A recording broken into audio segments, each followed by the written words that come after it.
Isabelle a rendez-vous dans cet immeuble de bureau. Aucune indication tactile ou sonore pour se repérer, mais elle a la solution. Du coup, à droite, là c'est l'accueil, là il y a l'ascenseur. Allez, c'est parti, direction à droite. Un boîtier tactile qui permet à Isabelle de mémoriser le plan du bâtiment. Pas besoin d'aide, elle sait exactement se diriger.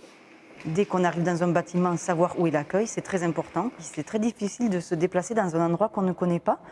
Donc il faut forcément que quelqu'un nous aide. Donc là, il doit y avoir l'ascenseur, c'est ça. Et donc après, il doit y avoir les toilettes. Se faire accompagner aux toilettes, c'est souvent gênant. On est autonome. Et pour nous, c'est super important.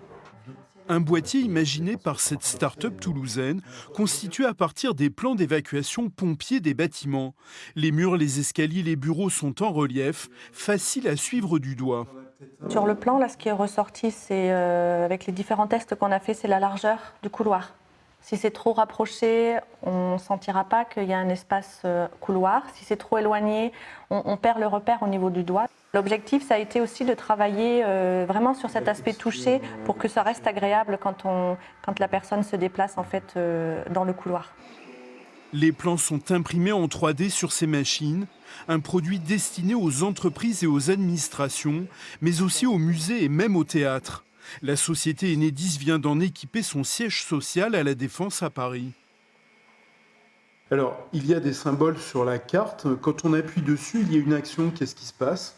Donc, par exemple, quand on appuie sur le symbole de l'escalier, on a l'indication sonore qui correspond.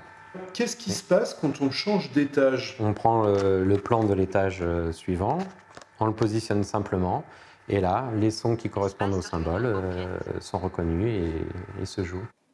Le marché est important. Il y a en France 1,7 million de déficients visuels et seulement un tiers des bâtiments accueillant du public équipés avec des dispositifs pour les malvoyants.